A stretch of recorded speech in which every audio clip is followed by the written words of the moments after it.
présente à la 28e édition du Salon Euronaval tenu du 18 au 21 octobre à Paris-Le Bourget.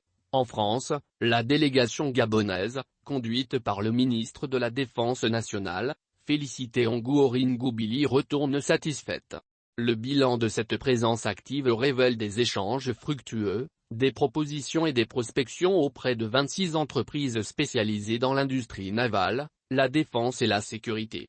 Satisfaction pour la délégation gabonaise au 28e Salon Euronaval tenu, du 18 au 21 octobre, à Paris-Le Bourget. C'est ce qu'il ressort du bilan du ministère de la Défense nationale mandaté à ce rendez-vous mondial des technologies navales du futur par le président de la République, chef de l'État, chef suprême des forces armées et de sécurité, Ali Bongo Ondimba. Lors de cette exposition, l'équipe gabonaise composée, entre autres, de hauts gradés de l'armée gabonaise dont le chef d'état-major des forces armées gabonaises, le général de division aérienne Jean-Martin Osimanedon, du capitaine de vaisseau, chef d'état-major de la Marine nationale, Charles-Hubert Bekal-Meyong, a pu prospecter et échanger avec les responsables de 26 entreprises spécialisées dans le domaine de l'industrie navale, de la défense et de la sécurité. Au plan politique, en marge du cocktail organisé par le ministre français des Armées pour les 80 délégations officielles invitées, Félicité Anguorin-Goubili a eu un entretien, en aparté, avec son homologue Sébastien Lecornu.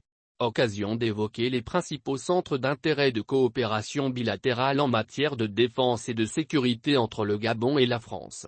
Quant au capitaine de vaisseau, chef d'état-major de la Marine nationale, il a participé à la 6e édition du symposium des chefs d'état-major des marines du Golfe de Guinée regroupant 17 pays, dont le Gabon, au pavillon royal de Paris.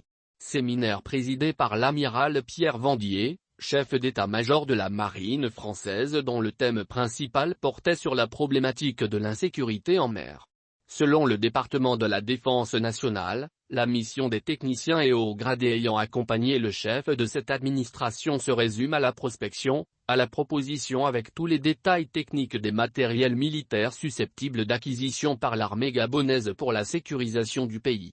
Ce qui permettrait d'assurer, au mieux, la surveillance des 800 km de côte gabonaise en proie aux menaces multiformes afin de stopper la piraterie maritime, la pêche illégale, l'immigration clandestine et bien d'autres fléaux.